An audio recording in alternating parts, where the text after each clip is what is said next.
DPR pastikan penghinaan presiden bisa diselesaikan melalui restoratif justice. Proses evakuasi menegangkan penyerangan KKB di distrik Anggruk Yahukimo. Pemudik transportasi kereta mengalami kenaikan hingga 24%.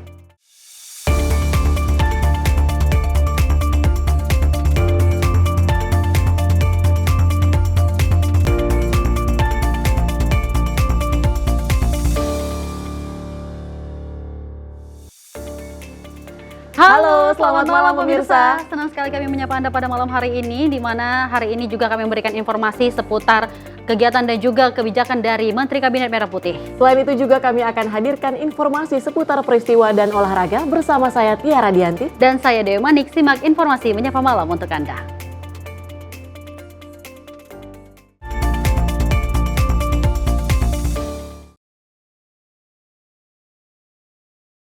Pemirsa, kita awali informasi menyapa malam. Anak dari Presiden Prabowo Subianto, Ragowo Hadi Prasetyo, Jojo Hadikusumo atau yang disebut dengan Didit Hedi Prasetyo ini merayakan ulang tahunnya ke-41 dengan keluarga dan juga kerabat dekat. Dalam momen spesial ulang tahun putra Presiden Prabowo ini dihadiri dengan keluarga inti dan sejumlah anak presiden terdahulu.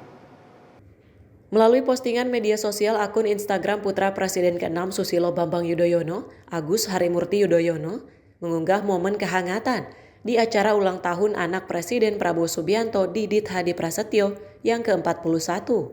Dalam momen itu, perayaan berlangsung hangat bersama keluarga inti dan sejumlah tokoh penting tanah air dengan mengenakan pakaian muslim. Tampak dalam unggahan tersebut dihadiri putra Presiden pertama Insinyur Soekarno, Guru Soekarno Putra, putra Presiden ketiga B.J. Habibie, Ilham Habibie, dan putri Presiden keempat Gus Dur, Yeni Wahid, putri Presiden kelima Megawati Soekarno Putri, Puan Maharani, serta anak dari Presiden ketujuh Joko Widodo, Gibran Rakabuming Raka, dan Kaesang Pangarep. Bahkan terlihat para anak presiden terdahulu itu melakukan bersuah foto dengan menunjukkan kehangatan dan penuh keakraban. Dari Jakarta, Tim Liputan Sinpo TV melaporkan. Kita beralih ke informasi lain, Presiden Prabowo Subianto memanggil dua kader Partai Gerindra yang duduk di Kabinet Merah Putih ke Istana Kepresidenan Senin siang. Dan juga mereka dipanggil ialah Wakil Menteri Pertanian Sudaryono dan Kepala Badan Pengendalian Pembangunan dan Investigasi Khusus Aris Marsudianto. Prabowo Subianto memanggil dua kader Partai Gerindra ke Istana Kepresidenan Jakarta pada Senin siang. Mereka yang dipanggil ialah Wakil Menteri Pertanian Sudaryono dan Kepala Badan Pengendalian Pembangunan dan Investigasi Khusus Aris Marsudianto. Saya dipanggil dua kali, jadi jam 1 sama jam 3. Kalau jam 3 urusan pertanian, jam 1 saya belum tahu. Ya mungkin nemenin makan siang kali ya. Kok makan siang? Hari ini puasa ya. Salah. Yes, oke. Nggak ada, aku nggak tahu agendanya apa. Jam 1 itu juga ada di Rut Pertamina juga ya Mas? Nggak tahu juga. Ya saya dipanggilnya nama satu, ya kan, yang lainnya siapa nggak tahu saya. Udah yang lain. Kira-kira apa yang dibahas? Ya biasa, paling urusan jelang lebaran, ya kan, harga-harga gimana, produksi gimana. Ya, terus kan tetap kan walaupun lebaran kan nanam tetap nanam, panen tetap panen kan gitu. Paling ya libur 2-3 hari lah ya, kira-kira ya, pas lebaran aja itu. Ya, nanti kita lihat apa yang mau disampaikan sama Pak Presiden. Ya. Tapi kalau Bapak laporin apa nanti ke Presiden dan disiapkan? Oh, adalah ya, bidang saya juga tentunya yang mau saya laporkan. Tapi saya nggak ngerti petunjuk-petunjuk apa yang akan disampaikan oleh beliau ya. Perkembangan dengan situasi sekarang. Oke, ya. RUU TNI juga kemungkinan dibahas, Bang. Nanti kita lihat aja. Ditemui terpisah, Aris hanya meminta agar awak media menanti apa yang Prabowo Subianto ingin sampaikan. Dari Jakarta, Dio Malau, Sinpo TV melaporkan. Pemirsa, Ketua Komisi 3 DPR RI Habibur Rahman ini menyampaikan pasal penghinaan terhadap Presiden dapat diselesaikan dengan restoratif justice berdasarkan revisi Kitab Undang-Undang Hukum Acara Pidana. Dirinya mengatakan terdapat kesalahan pada RUU KUHP pasal 77. Habibur Rahman mengungkapkan draft RUU itu tak mencantumkan penghinaan Presiden. Sebagian pasal yang dikecualikan dapat diselesaikan dengan restoratif justice. Ketua Komisi 3 DPR RI Habibur Rahman menegaskan bahwa pasal terkait penghinaan terhadap presiden dapat diselesaikan dengan metode restoratif justice, meski terdapat kesalahan redaksi dalam RUU Kitab Undang-Undang Hukum Acara Pidana yang dipublikasikan sebelumnya. Habibur Rahman mengatakan pihaknya telah menyerahkan kepada pemerintah draft yang tidak lagi mencantumkan penghinaan presiden sebagai perkara yang dikecualikan dapat diselesaikan dengan restoratif justice. Dirinya menjelaskan bahwa seluruh fraksi DPR telah sepakat bahwa pasal penghinaan terhadap presiden justru menjadi salah satu pasal yang diprioritaskan untuk diselesaikan melalui RJ. Kemudian pagi tadi juga saya mendengarkan teman-teman untuk menjelaskan soal pasal 77 ya, di draft KUHP, di mana tercantum pasal penghinaan presiden adalah pasal yang dikecualikan, ya, pasal penghinaan presiden itu kan adanya di KUHP. Nah itu adalah tindak pidana yang dikecualikan dari penyelesaian dengan restoratif justice. Dengan demikian, dengan ini kami sampaikan bahwa kami semua anggota Komisi 3 ya, lewat para kapoksinya sudah sepakat ya bahwa tidak benar pengaturan tersebut. Yang benar adalah justru ya pasal penghinaan presiden memang harus bisa diselesaikan dengan restoratif justice. Jadi di pasal 77 itu rumusannya dirubah ya. Ya, bukan dirubah ya. Yang benar adalah tidak ada pengecualian terhadap pasal penghinaan presiden di KUHP. Ini teman-teman ya. Jadi memang perlu kita jelaskan ya. Pasal penghinaan presiden adalah variannya pasal yang mengatur tentang tindak pidana dengan cara ujaran. Nah, kalau ujaran ini kan apalagi yang disampaikan misalnya dengan spontan dan lisan pastilah multi interpretatif. Seseorang ngomong A bisa diartikan B. Nah, bahayanya kalau diartikan itu sebagai pelanggaran hukum penghinaan presiden. Karena itu harus bisa ditempuh dengan mekanisme restoratif justice. Dan itu sudah ada di pasal 77, dia tidak dikecualikan. Dari Jakarta, Fahrizal Ahmad Amin, Simpo TV melaporkan. Pemirsa, Ketua Komisi 3 DPR Habibur Rahman merespon soal beredarnya draft RUU KUHP yang menyebutkan jaksa hanya menjadi penyidik HAM berat dan tidak lagi menjadi penyidik tipikor. Dirinya juga menegaskan bahwa draft tersebut tidak benar dan jaksa tetap berwenang menjadi penyidik tindak pidana korupsi. Draft RUU KUHP kini beredar terkait dalam pasal 6 yang menyebutkan jaksa hanya menjadi penyidik HAM berat dan sudah tidak lagi menjadi penyidik tindak pidana korupsi atau tipikor. Merespon draft RUU KUHP yang beredar ini, Ketua Komisi 3 DPR RI Habibur Rahman menegaskan bahwa draft yang beredar tersebut tidaklah benar. Dirinya menyebut jaksa tetap berwenang menjadi penyidik tindak pidana korupsi. Menurutnya, Kitab Undang-Undang Hukum Acara atau KUHP tidak mengatur kewenangan institusi, melainkan hanya memberi contoh yang telah berlaku sebelumnya. Jadi untuk menghindari miskomunikasi, misinterpretasi terkait penyusunan KUHP ini, maka kami akan rajin menggelar konvers ya, Pak Rikwanto ya. Penjelasan resmi langsung, official terkait isu-isu yang berkembang.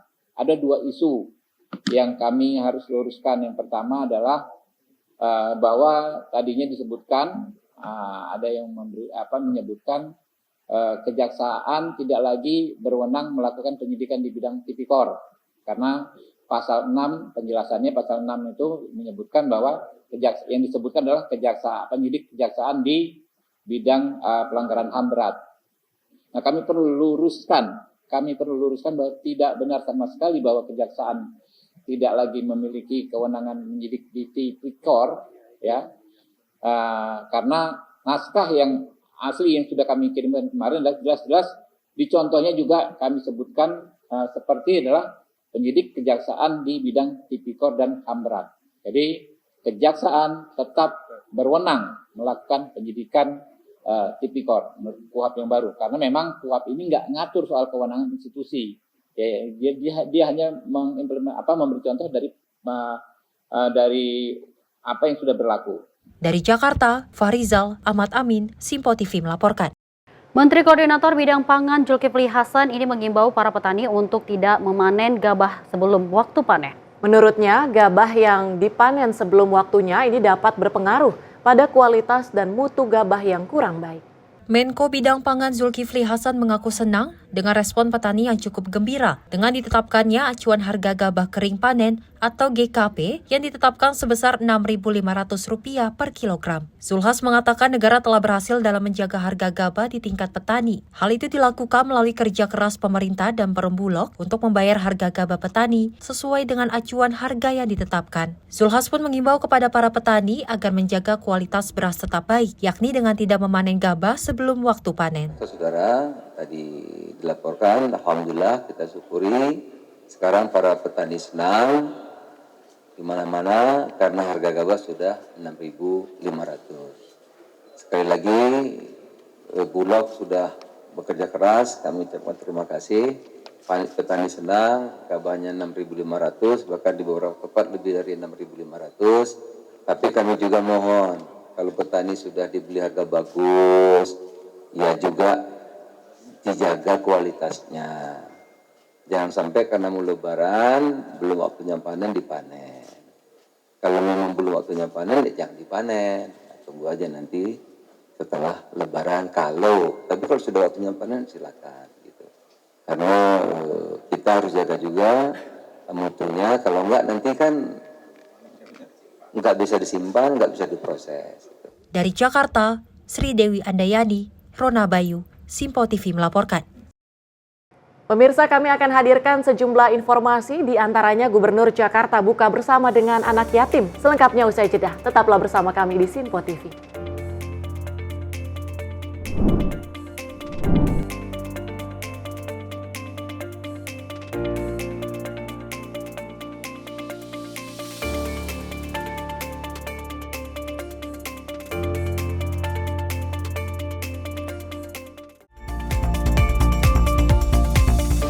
Pemirsa, Simpo TV kembali hadir menemani Anda dengan berbagai informasi yang telah kami rangkum dalam sepekan.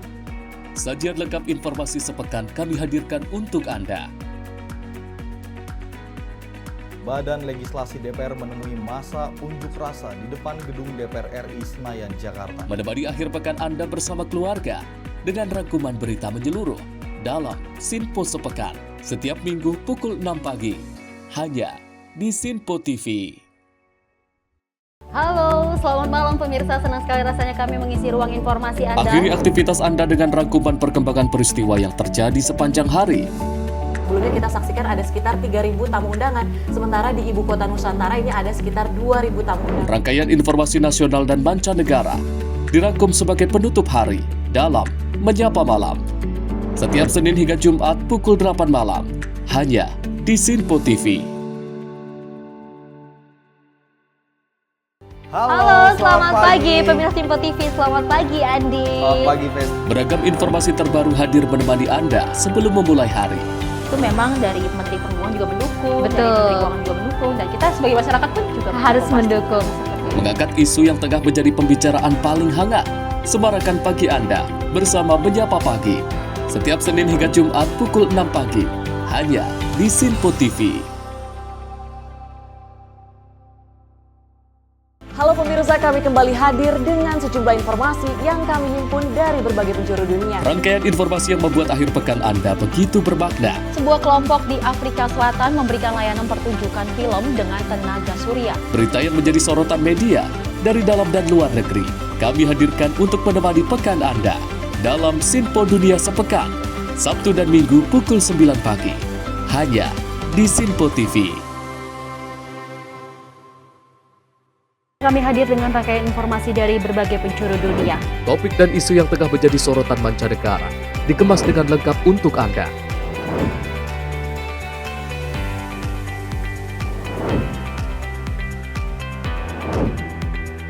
Peristiwa penting yang terjadi dari berbagai belahan dunia ini hadir dalam Simpo Dunia setiap Senin hingga Jumat pukul 7:30 malam hanya di Simpo TV.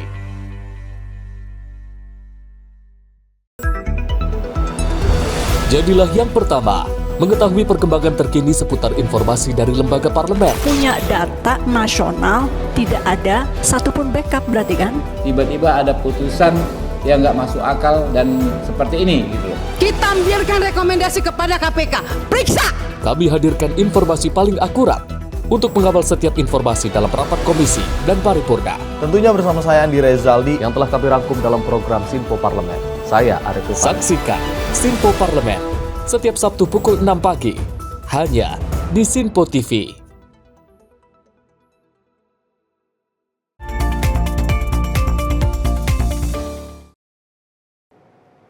Anda kembali menyaksikan informasi Menyapa Malam dan kita lanjut informasi berikut ini pemirsa. Gubernur DKI Jakarta Pramono Anung bersama dengan relawan Mas Pram hadiri acara buka puasa bersama dengan anak yatim yang berlangsung di Masjid Raya K.H. Hashim Asy'ari, Jakarta Barat. Selain buka bersama, acara itu juga turut diisi dengan memberikan santunan kepada 1.500 anak yatim yang hadir. Inisiatif acara ini datang dari relawan Sahabat Mas Pram yang dipimpin oleh Hardianto Kenet yang juga merupakan anggota Komisi C DPRD DKI Jakarta dari fraksi PDIP dengan berkolaborasi bersama pengurus cabang Nahdlatul Ulama Jakarta Barat. Acara buka bersama dan santunan kepada 1.500 anak yatim ini juga dihadiri langsung oleh Gubernur Jakarta Pramono Anung, mulai dari sambutan hingga penyerahan santunan untuk anak-anak. Adapun pemberian santunan yang diberikan diantaranya makanan berbuka, paket sembako, hingga uang tunai. Dalam sambutannya, Gubernur Jakarta Pramono Anung mengungkapkan rasa syukur dan kebahagiaannya bisa kembali mengunjungi Masjid Raya K.H. Hashim Asy'ari dengan harapan kegiatan seperti ini dapat membawa kenyamanan dan keteduhan di bulan suci Ramadan untuk saling berbagi bersama anak-anak yatim. Jadi saya hari ini sebenarnya ada dua tempat. Yang pertama di Jakarta Timur dan sekarang di Jakarta Barat. Dan bagi saya pribadi, Masjid Hashim Asy'ari ini bukan sesuatu yang baru dan asing bagi saya karena saya sudah beberapa kali, bahkan pada saat peresmian masjid ini saya mendampingi beliau dan saya masih ingat pada itu Presiden Jokowi. Dan saya bersyukur hari ini bisa dengan para alim ulama, dengan juga anak yatim piatu pembagian itu, dan mudah-mudahan apa yang dilakukan oleh pemerintah Jakarta, Dewan Masjid yang ada di sini dan juga hadir Pak Kiai Muhyiddin Ishak, beliau Roy Surya PWNU. Menurut saya di dalam menyambut Ramadan ini apa yang kita lakukan seperti ini membuat kenyamanan, keteduhan, ketenangan bagi semua warga yang ada di Jakarta. Selain itu, Pramono juga menegaskan komitmennya untuk terus memperbaiki Masjid Raya K.H. Hashim Asy'ari, tempat yang dirasakan sudah menjadi bagian dari dirinya, dengan memastikan masjid ini senantiasa terawat dengan baik, terutama karena Masjid Hashim Asy'ari merupakan salah satu aset Pemda Jakarta. Tim redaksi Simpo TV melaporkan. Kita beralih ke informasi lain, Wamen Kebudayaan Giring Ganesa bersama Wali Kota Bogor, Dedi Arahim, melihat langsung kondisi prasasti batu tulis di Kota Bogor. Dan juga kunjungan ini dilakukan buntut aksi vandalisme di prasasti batu tulis yang dilaporkan sejumlah pecinta budaya ke Wamen Kebudayaan. Wakil Menteri Kebudayaan Giring Ganesa meninjau situs batu tulis di Kecamatan Bogor Selatan, Kota Bogor setelah menerima laporan adanya aksi vandalisme. Ia menegaskan bahwa situs bersejarah harus dijaga dan tidak boleh dirusak. Giring mengingatkan bahwa memperbaiki kerusakan pada situs bersejarah tidak mudah. Batu bersejarah memerlukan penelitian mendalam sebelum bisa diperbaiki. Oleh karena itu, ia mengimbau masyarakat untuk tidak melakukan vandalisme dan lebih peduli dalam menjaga warisan budaya.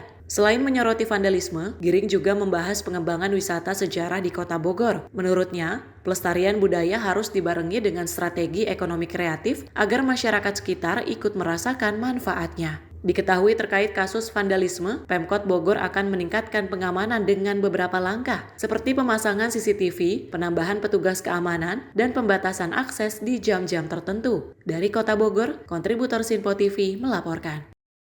Kita lanjut informasi, Bolt, merek makanan hewan kesayangan terkemuka asal Indonesia di bawah naungan CP Petindo ini merayakan hari jadinya ke-8 melalui gelaran Boltversary Sewindu Tumbuh Bersama di kawasan GBK, Jakarta. Dalam acara ini dimeriahkan dengan fashion show anjing dan kucing yang lucu dengan menggunakan pakaian adat tradisional tanah air. Bolt, merek makanan hewan kesayangan terkemuka asal Indonesia yang ada di bawah naungan PT Sentral Windu Sejati atau CP Petindo, merayakan hari jadinya yang ke-8 melalui gelaran Boltversary Sewindu Tumbuh Bersama di kawasan Gelora Bung Karno, Jakarta. Dalam gelaran peringatan 8 tahun berkiprahnya Bolt di dunia makanan hewan anabul kucing dan anjing, lebih dari 500 pecinta kucing dan anjing, komunitas serta perwakilan berbagai shelter terpilih yang turut serta meramaikan acara seperti fun games kucing dan anjing serta fashion show anabul. Gelaran Boltversary tidak hanya menjadi ajang perayaan ulang tahun saja, melainkan juga wujud apresiasi dan komitmen Bolt dalam mendorong kepedulian serta kesejahteraan hewan kesayangan di Indonesia. Dan sebagai puncak acara, Bolt dianugerahi Piagam Muri atas pemecahan rekor pemberian makanan anjing dan kucing terbanyak secara serentak di 16 shelter dengan total lebih dari 9.000 ekor pada 18 Maret 2025. Oke, baik. Jadi acara hari ini adalah acara ulang tahun Bolt yang ke-8. Bolt ini adalah merek makanan Anabul atau hewan kesayangan, ada dog and cat food made in Indonesia. Kami sudah ekspor ke 5 negara di Asia. Jadi ini adalah hari jadi yang ke-8. Kami merayakannya bersama dengan seluruh stakeholder. Bahkan di hari ini adalah penyerahan rekor muri yang sudah kami pecahkan, yaitu pemberian pakan serentak untuk anjing dan kucing. Totalnya kurang lebih ada 9.000 yang kita langsungkan di 17 shelter. Agendanya cukup banyak ya. Salah satunya yang tadi itu pertama terkait pemecahan rekor muri, itu salah satu langkah Bolt untuk tumbuh bersama. Salah satunya adalah dengan shelter-shelter. Kemudian Bolt juga ada program undian berhadiah berlaku secara nasional untuk seluruh pelanggan setia Bolt. Jadi ada hadiah umroh logam mulia dan juga voucher belanja untuk semua pelanggan Bolt yang ada di Indonesia. Kemudian selama bulan puasa ini kita juga ada Bolt Takjil. Jadi kita lakukan roadshow, kurang lebih ada 30 kota bekerja sama dengan komunitas kucing dan anjing. Selain itu tentunya ada beragam kegiatan lainnya ya. Waktu itu kita juga ada shelter visit, kemudian kita rutin lakukan sharing product knowledge bersama dengan para frontliner pet shop yang ada di Indonesia. Harapannya pasti Bolt bisa terus tumbuh bersama dengan seluruh stakeholder yang ada, karena kami yakin ya Bolt bisa besar karena tumbuh bersama dengan para pecinta hewan kesayangan, dengan komunitas, dengan shelter, dan tentunya dengan semua pencinta hewan. Melalui Boltversary, Bolt berharap para parents semakin tergerak untuk memberikan yang terbaik, bukan hanya dari sisi pemenuhan nutrisi harian, tetapi juga keseimbangan emosional, agar hewan kesayangan tidak mudah stres, tetap sehat, dan terus menjadi teman setiap parents tumbuh bersama. Dari Jakarta, Tim Liputan Sinpo TV melaporkan. Pemirsa, sebuah konvoi yang melibatkan sekelompok pemuda di kawasan Sunter, Jakarta Utara pada Minggu malam 23 Maret 2025 merubah menjadi bentrokan. Awalnya hanya berupa pawai biasa, namun situasi mendadak memanas hingga terjadi tawuran antar kelompok. Dalam video yang beredar di media sosial, terlihat sejumlah pemuda saling serang menggunakan benda tumpul dan petasan. Insiden ini menyebabkan kepanikan warga sekitar, sementara arus lalu lintas yang semula ramai mendadak kacau. Belum diketahui penyebab pasti terjadinya tawuran ini, namun pihak kepolisian segera turun ke lokasi untuk mengamankan situasi dan membubarkan massa. Hingga saat ini aparat masih menyelidiki insiden tersebut, serta mengimbau masyarakat agar tidak terprovokasi dan menghindari aksi-aksi yang berpotensi membahayakan diri sendiri maupun orang lain. Dari Jakarta, Adelia, Sinpo TV melaporkan. Satpol PP Karawang mengamankan 2 remaja yang terlibat konvoi ugal-ugalan dan menyalakan petasan serta flare yang mengganggu ketertiban lalu lintas. Dan juga kedua pemuda tersebut dibawa ke kantor Satpol PP untuk pembinaan dan keluarga diminta untuk hadir memastikan agar perbuatan tersebut tidak terulang. Suasana malam di Jalan Siliwangi, Karawang pada Minggu malam yang semula tenang, tiba-tiba riuh dengan suara deru motor dan cahaya flare yang menyala terang. Sekelompok remaja nekat menggelar konvoi liar melaju ugal-ugalan tanpa memperhatikan aturan selama bulan Ramadan. Namun, kebebasan mereka tidak berlangsung lama. Satpol PP Karawang yang sedang berpatroli langsung bertindak membubarkan konvoi tersebut. Petugas segera mengambil langkah dan mengamankan 2 remaja, MAI 16 tahun dan SB 19 tahun. Kami Satuan Polisi Pamung Praja Kabupaten Karawang dalam hal ini tugas patroli telah melakukan kegiatan mengamankan daripada aktivitas dari masyarakat yang berdampak gangguan ketertiban umum. Adapun ada beberapa yang kita amankan untuk dimintai keterangan, kemudian membuat pernyataan untuk tidak mengulangi lagi kegiatan tersebut. Selanjutnya akan kami serahkan kepada pihak keluarga. 2 remaja tersebut diduga tergabung dalam kelompok geng motor yang mengendarai kendaraan sambil menyalakan petasan dan flare. Mereka langsung dibawa ke kantor Satpol PP Karawang untuk diberikan pembinaan dan pihak keluarga juga diminta untuk hadir. Kedua remaja itu diingatkan untuk tidak mengulangi perbuatannya. Peristiwa ini bukan yang pertama kali. Menurut Tata, kelompok remaja yang sama sudah beberapa kali melakukan konvoi serupa yang menyebabkan keresahan di masyarakat dan membahayakan pengguna jalan lainnya. Sebagai langkah edukasi, pemuda-pemuda tersebut akan diikutkan dalam program wawasan kebangsaan yang akan diselenggarakan di Kodim 0604 Karawang. Tim redaksi Sinpo TV melaporkan. Kita beralih dengan informasi lainnya, pemirsa. Seorang anak kecil mengalami insiden naas di stasiun Duri pada Sabtu 22 Maret 2025. Insiden ini membuat tangannya terjepit pintu kereta saat hendak masuk ke dalam gerbong.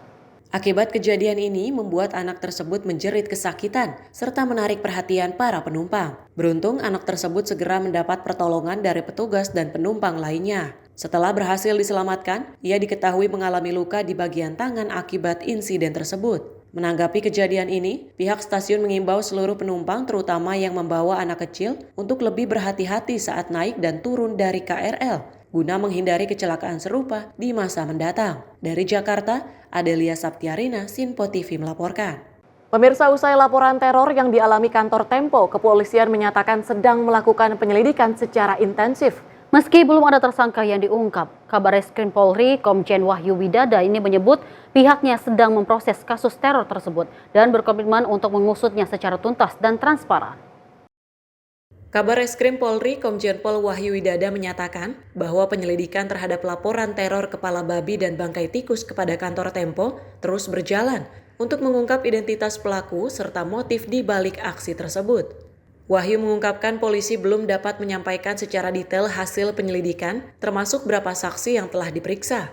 Namun Wahyu menegaskan bahwa setiap laporan masyarakat akan ditanggapi dan diusut secara serius. Sudah berapa saksi Pak sejauh ini yang diperiksa Pak? Ya, namanya sedang penyelidikan nantilah ya. Kemarin periksa CCTV Pak. Nanti. Belum teridentifikasi ya Pak. Ada satu terduga pelaku yang belum teridentifikasi ya Pak. Yang mana? Yang kasus pelaporan Tempo Pak. Ya kan sedang dalam lidik. Lagi lidik kok. Tunggu ya. Nah, Bapak bisa dipastikan ya. ini akan diusut dengan tuntas ya Pak? Semua proses laporan masyarakat tentu kita sikapi, tentu kita kerjakan, tentu kita lakukan penyelidikan dengan baik ya. Ya, mohon doanya dari teman-teman semuanya ya. Sebelumnya kantor Tempo menerima paket berisi kepala babi dan bangkai tikus. Insiden ini memicu keprihatinan dan kecaman dari berbagai pihak, termasuk komunitas jurnalistik yang menilai teror ini sebagai upaya intimidasi terhadap kebebasan pers. Kepolisian pun mengimbau agar masyarakat tidak berspekulasi terkait kasus ini dan menunggu hasil penyelidikan lebih lanjut sesuai mekanisme yang berlaku. Dari Jakarta, Jihan Nabila, Mutia, Aldi, Sinpo TV melaporkan. Pemirsa, Wakil Bupati Kabupaten Yahukimo Esau Miram memimpin langsung proses evakuasi guru dan tenaga medis yang menjadi korban penganiayaan sekelompok kriminal bersenjata di distrik Anggruk, Kabupaten Yahukimo, Papua Pegunungan. Akibat penyerangan itu, 7 korban berhasil dievakuasi, namun 1 orang guru menjadi korban meninggal dunia. Inilah detik-detik Wakil Bupati Yahukimo Esau Miram bersama tim tiba di Kampung Anggruk, Distrik Anggruk untuk melakukan evakuasi terhadap guru dan tenaga medis yang menjadi korban penganiayaan KKB. Setiba di lokasi, Esau Miram melihat langsung kondisi para guru dan tenaga medis yang dalam keadaan luka berat. Sebanyak 7 guru bersama tenaga medis yang selamat ditambah 1 korban meninggal bernama Rosalina Rerek Sogen langsung dievakuasi oleh aparat TNI Polri yang sudah tiba terlebih dahulu di lokasi. Usai mendapat perawatan medis di lokasi kejadian, seluruh korban selamat dan korban meninggal langsung dievakuasi ke Jayapura menggunakan pesawat kecil. Bupati Kabupaten Yahukimo, Didimus Yahuli mengucapkan turut berduka atas meninggalnya 1 guru yang dianiaya KKB di distrik Anggruk. Ia juga menyebut ini adalah kejadian luar biasa karena selama puluhan tahun, daerah tersebut sangat aman. Jadi yang pasien itu nanti malamnya kita akan bawa ke SPK. Seperti itu.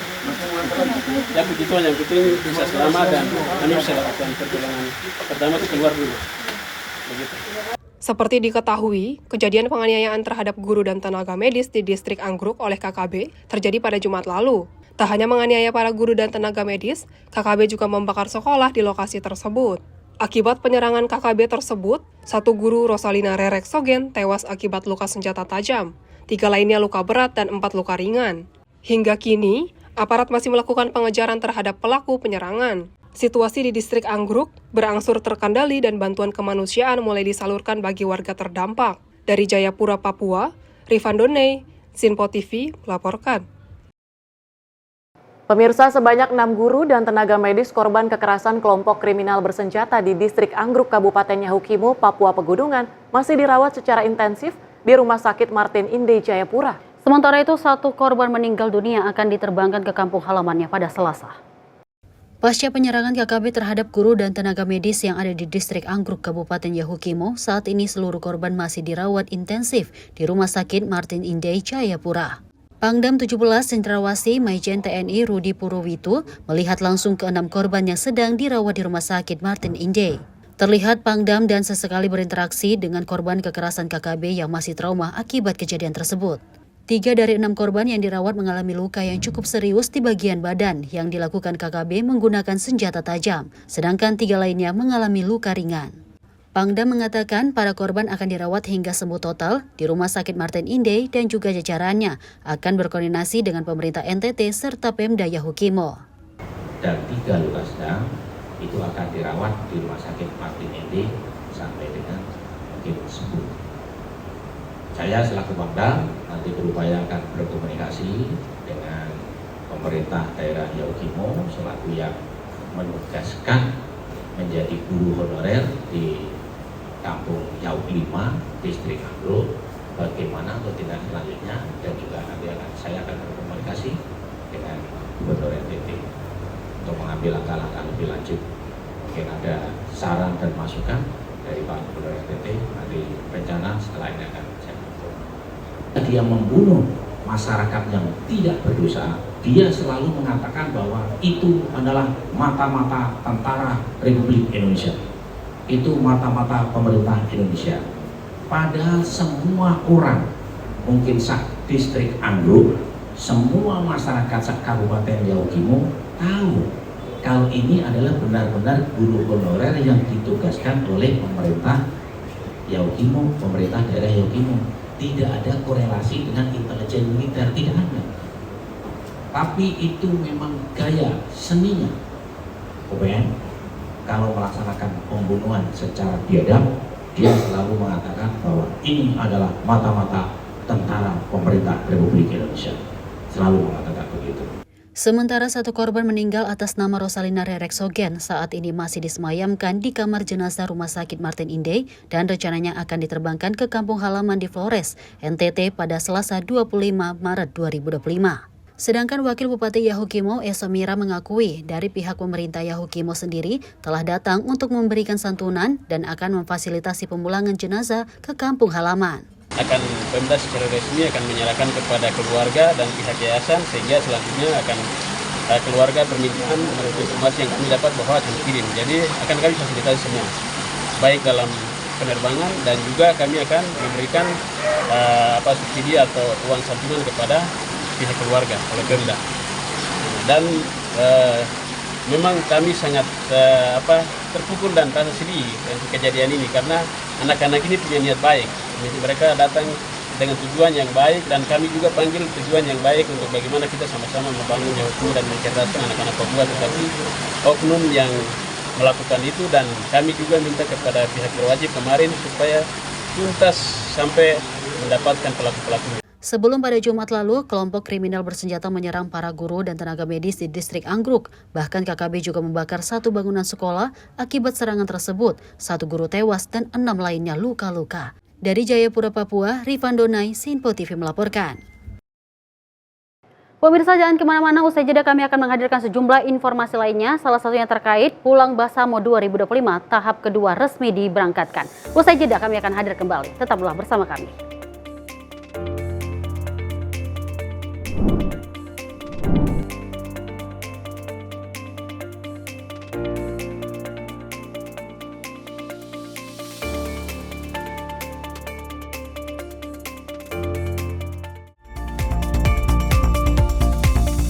Pemirsa, Sinpo TV kembali hadir menemani Anda dengan berbagai informasi yang telah kami rangkum dalam sepekan.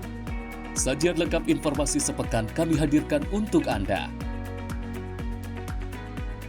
Badan Legislasi DPR menemui masa unjuk rasa di depan gedung DPR RI Senayan, Jakarta. Menemani akhir pekan Anda bersama keluarga dengan rangkuman berita menyeluruh dalam Sinpo Sepekan setiap minggu pukul 6 pagi hanya di Sinpo TV. Halo, selamat malam pemirsa. Senang sekali rasanya kami mengisi ruang informasi Anda. Akhiri aktivitas Anda dengan rangkuman perkembangan peristiwa yang terjadi sepanjang hari. Sebelumnya kita saksikan ada sekitar 3.000 tamu undangan, sementara di Ibu Kota Nusantara ini ada sekitar 2.000 tamu undangan. Rangkaian informasi nasional dan mancanegara dirangkum sebagai penutup hari dalam Menyapa Malam. Setiap Senin hingga Jumat pukul 8 malam, hanya di Sinpo TV. Halo, selamat pagi pemirsa Sinpo TV. Selamat pagi Andi. Selamat pagi, Fen. Beragam informasi terbaru hadir menemani Anda sebelum memulai hari. Itu memang dari Menteri Perhubungan juga mendukung, Betul. dari Menteri Keuangan juga mendukung, dan kita sebagai masyarakat pun juga Harus mendukung. Mengangkat isu yang tengah menjadi pembicaraan paling hangat. Semarakan pagi Anda bersama Menyapa Pagi. Setiap Senin hingga Jumat pukul 6 pagi, hanya di Sinpo TV. Halo pemirsa, kami kembali hadir dengan sejumlah informasi yang kami himpun dari berbagai penjuru dunia. Rangkaian informasi yang membuat akhir pekan Anda begitu bermakna. Sebuah kelompok di Afrika Selatan memberikan layanan pertunjukan film dengan tenaga surya. Berita yang menjadi sorotan media dari dalam dan luar negeri, kami hadirkan untuk menemani pekan Anda dalam Sinpo Dunia Sepekan, Sabtu dan Minggu pukul 9 pagi, hanya di Sinpo TV. Kami hadir dengan rangkaian informasi dari berbagai penjuru dunia. Topik dan isu yang tengah menjadi sorotan mancanegara dikemas dengan lengkap untuk Anda.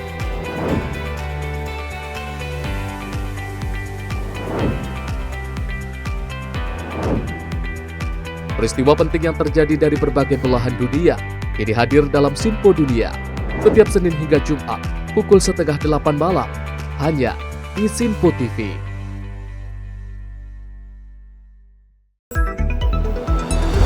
Jadilah yang pertama mengetahui perkembangan terkini seputar informasi dari lembaga parlemen. Punya data nasional, tidak ada satupun backup berarti kan? Tiba-tiba ada putusan yang nggak masuk akal dan seperti ini gitu. Kita biarkan rekomendasi kepada KPK. Periksa! Kami hadirkan informasi paling akurat untuk mengawal setiap informasi dalam rapat komisi dan paripurna. Tentunya bersama saya Andi Rezaldi yang telah kami rangkum dalam program Sinpo Parlemen. Saya Arif Rufani. Saksikan Sinpo Parlemen setiap Sabtu pukul 6 pagi hanya di Sinpo TV.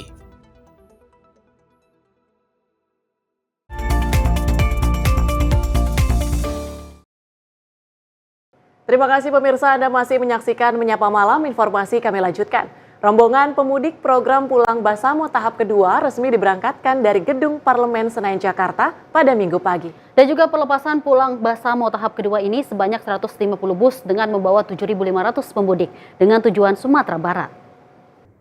Program Mudik Pulang Basamo 2025 yang digagas oleh Wakil Ketua Komisi 6 DPR Fraksi Gerindra Andre Rosiade resmi diberangkatkan dari Gedung Parlemen Senayan, Jakarta pada Minggu pagi.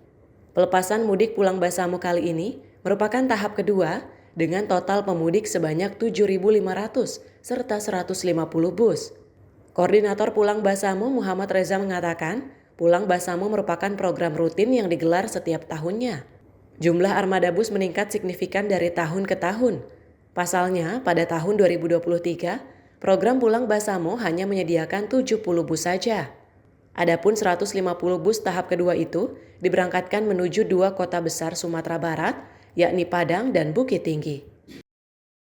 Terima kasih teman-teman. Alhamdulillah di tahun 2025 ini ada 250 bis yang diberangkatkan oleh panitia Pulang Basamo. Itu ekuivalen dengan 12.500 kursi buat pemudik. Alhamdulillah ini adalah agenda rutin tahunan. Sudah tahun ketiga yang diselenggarakan, yang diinisiasi oleh Bapak Andre Rosiade. Demikian. Dari total tujuan destinasinya kemana aja? Tujuan destinasinya hanya ada 2 kota. 2 kota besar di Sumatera Barat, yaitu Kota Padang dan Kota Bukit Tinggi. Karena dari sana bisa menyebar ke berbagai kabupaten atau kota yang ada di Sumatera Barat. Mereka yang jadi peserta pemudik ini siapa aja ya? Oke, peserta pemudik ini pertama kami jelaskan dulu, di tahun 2025 ini 100% kami menggunakan platform online, sehingga pesertanya itu secara umum bebas. Tapi biasanya pengalaman-pengalaman kami tahun sebelumnya, peserta itu berasal dari mereka mahasiswa, teman-teman buruh, ibu rumah tangga, maupun para pedagang.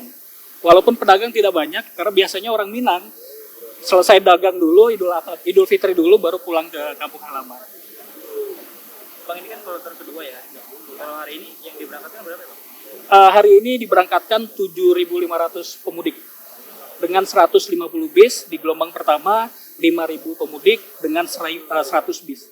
Diharapkan program Pulang Basamo dapat membantu masyarakat untuk pulang ke kampung halaman dengan nyaman, aman saat bertemu keluarga di kampung halaman. Dari Jakarta, Fahrizal Davarizkiano, Sinpo TV melaporkan.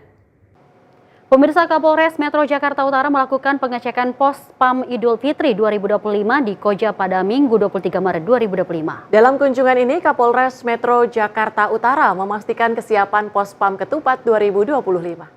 Kapolres Metro Jakarta Utara Kombes Pol Ahmad Fuadi melakukan kunjungan dalam rangka pengecekan pos PAM Idul Fitri 2025 di Kecamatan Koja, Jakarta Utara pada Minggu 23 Maret 2025. Dalam kunjungan ini, Kapolres Metro Jakarta Utara memastikan kesiapan pos PAM Ketupat 2025 baik dari segi administrasi maupun personil yang melaksanakan jaga di pos PAM Ketupat 2025. Dalam kesempatan itu, Kapolres juga mengunjungi pedagang di depan Masjid Jakarta Islamic Center untuk memantau situasi dan memastikan keamanan serta ketertiban di wilayah tersebut. Dari Jakarta, tim redaksi Sinpo TV melaporkan. Memasuki masa mudik Lebaran, Menteri Perhubungan Dudi Purwagandi bersama Kakor Lantas Polri Irjen Pol Agus Suryo Nugroho dan Direktur Utama ASDP Heru Widodo meninjau langsung Pelabuhan Merak, Banten untuk memastikan kelancaran arus mudik Lebaran tahun 2025. Pemerintah memastikan persiapan di Pelabuhan Merak semakin dimaksimalkan untuk melayani pemudik dari Pulau Jawa yang hendak menuju Pulau Sumatera.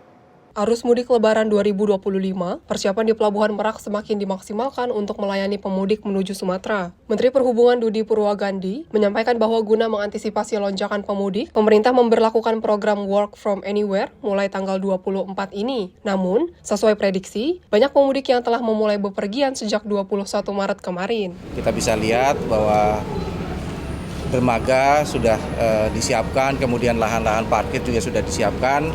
Semoga pelayanan terhadap pemudik bisa berjalan dengan lancar. Nah, untuk mengantisipasi lonjakan itu makanya pemerintah memberlakukan Work from Anywhere. Ini kita berlakukan dari mulai tanggal 24.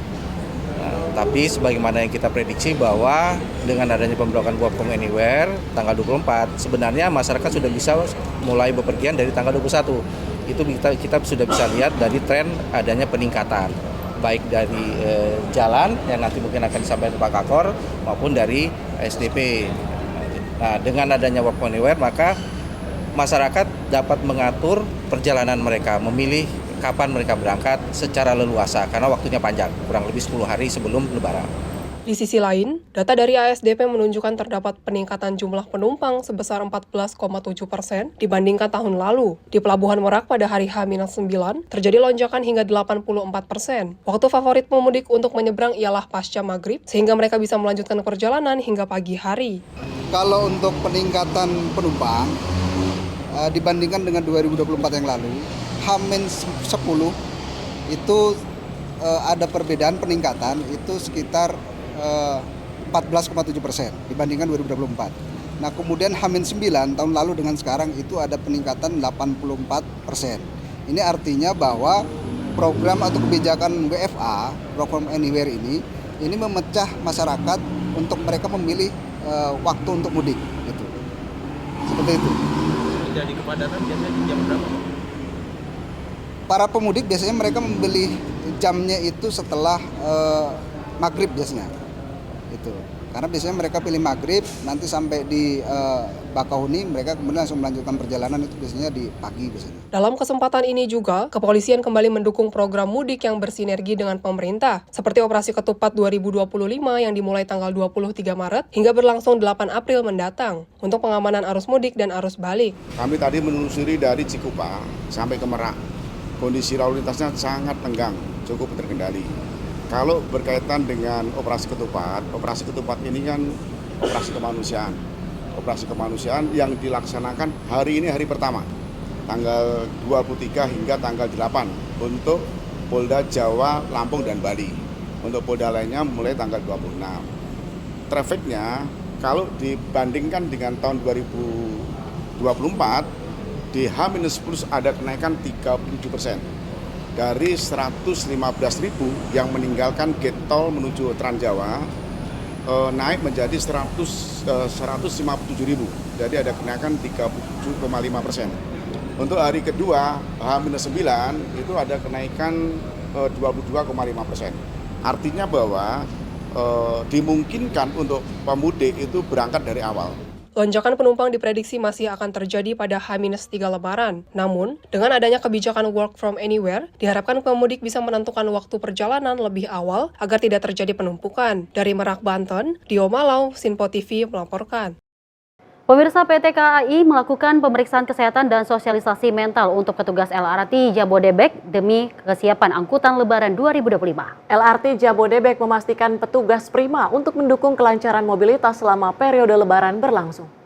PT KAI melakukan pemeriksaan kesehatan kepada awak sarana perkeretaapian LRT Jabodebek untuk memastikan kesiapan petugas selama angkutan Lebaran 2025. Pemeriksaan meliputi medical check-up, tes narkoba, serta sosialisasi kesehatan fisik dan mental. MCU mencakup pemeriksaan fisik, tes darah, rekam jantung, tes penglihatan, ronsen paru, tes urin, dan screening resiko penyakit jantung. Tes narkoba juga dilakukan untuk memastikan petugas bebas dari zat adiktif. Selain pemeriksaan fisik, dilakukan sosialisasi kesehatan mental untuk dukungan psikologis petugas menjelang angkutan Lebaran. Manajer PR LRT Jabodebek, Mahendro Trangbawono, menegaskan bahwa kesiapan fisik dan mental petugas menjadi prioritas utama untuk memastikan perjalanan yang aman dan nyaman bagi masyarakat. Dalam rangka angkutan Lebaran tahun 2025, KAI menyiapkan 1.380 petugas untuk memastikan pelayanan LRT Jabodebek tetap aman, nyaman, dan efisien bagi masyarakat. Petugas tersebut terdiri dari train attendant, ticketing officer, passenger officer, station officer, petugas kebersihan, hingga petugas keamanan yang tersebar di berbagai stasiun dan titik strategis di stasiun LRT Jabodebek. Hingga 23 Maret 2025, LRT Jabodebek telah melayani sebanyak 100.061.564 pengguna dan jumlah ini diperkirakan akan terus meningkat selama masa angkutan Lebaran yang berlangsung mulai dari tanggal 21 Maret hingga 11 April 2025. Untuk memastikan kelancaran operasional, KAI juga menyiapkan posko angkutan Lebaran 2025 yang berlangsung mulai dari tanggal 24 Maret hingga 8 April 2025. Sebagai penyedia layanan transportasi publik yang modern, efisien dan terintegrasi, LRT Jabodebek bertekad untuk terus memperbaiki keselamatan dan kualitas dengan menjaga kondisi petugas tetap optimal. LRT Jabodebek siap mendukung kelancaran mobilitas masyarakat selama angkutan Lebaran 2025. Tim redaksi Sinpo TV melaporkan. PT Kereta Api Indonesia atau KAI mengklaim jumlah pemudik yang menggunakan moda transportasi kereta pada momen mudik Lebaran tahun 2025 mengalami kenaikan mencapai 24% jika dibandingkan pada tahun 2024 lalu. Tren kenaikan pemudik tersebut terjadi utamanya pada kereta-kereta kelas ekonomi yang memiliki harga tiket cukup terjangkau. Sepekan jelang Hari Raya Idul Fitri, Stasiun Gambir, Jakarta Pusat ramai dipadati pemudik pada Senin siang. Kepadatan pemudik terlihat sejak dari ruang tunggu, area check-in tiket, hingga peron stasiun. Rata-rata dari pemudik sengaja memiliki mudik lebih awal guna menghindari kepadatan. Meski telah berupaya menghindari kepadatan, namun pada H-7 jelang Lebaran, Stasiun Gambir sudah dipadati pemudik. Dari Jakarta menuju ke Cirebon. Mau mudik apa gimana? Mudik. Bareng sama siapa aja nih Pak? Ini bawa keluarga semua, ada kita berempat. Pak, ini kenapa lebih memilih mudik lebih awal nih Pak? Yang jelas sih untuk menghindari penumpukan penumpang.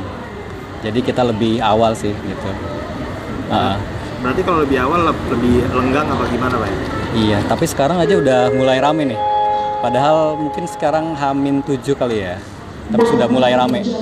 Apalagi mungkin nanti ya. Kebetulan juga anak sedang libur ya Pak? Iya, pas banget liburan, jadi kita memutuskan untuk pulang lebih cepat gitu. Kalau untuk harga tiket Pak gimana Pak? Harga tiket kita pas dapet promo juga, jadi cukup ini sih, nggak terlalu mahal gitu ya. Direktur Utama PT Kereta Api Indonesia Didik Hartantio menyebut dari sekitar 3,4 juta kereta api jarak jauh yang tersedia selama masa angkutan lebaran, sekitar 2.577.000 atau 75% diantaranya telah ludes terjual. Meski penjualan tiket kereta api jarak jauh masih di angka 75% pada H-7 jelang Hari Raya Idul Fitri 1446 Hijriah. Namun Didik mengklaim jumlah pemudik yang menggunakan moda transportasi kereta sampai H-7 Lebaran tahun 2025 mengalami kenaikan mencapai 24% jika dibandingkan pada tahun 2024 lalu. Menurutnya tren kenaikan pemudik tersebut terjadi utamanya pada kereta kelas ekonomi yang memiliki harga tiket yang cukup terjangkau.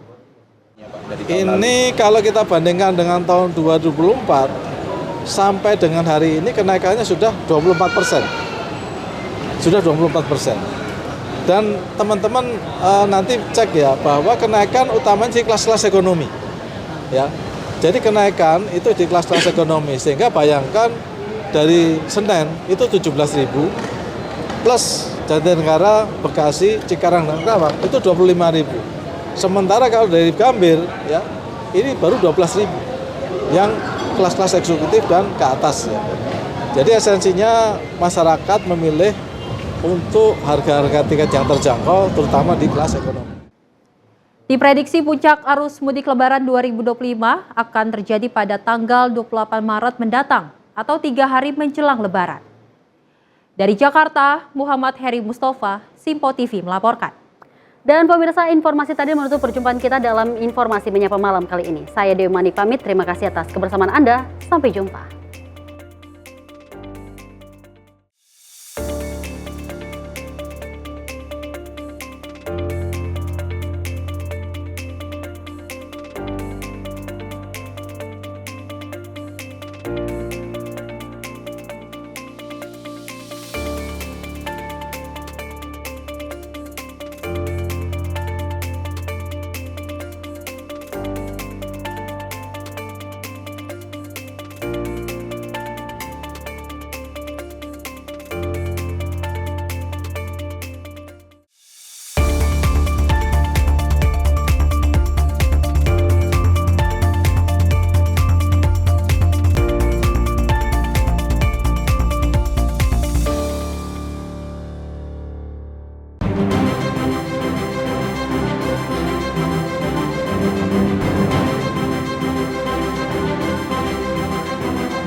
Simpo TV, News, Sport, Entertainment.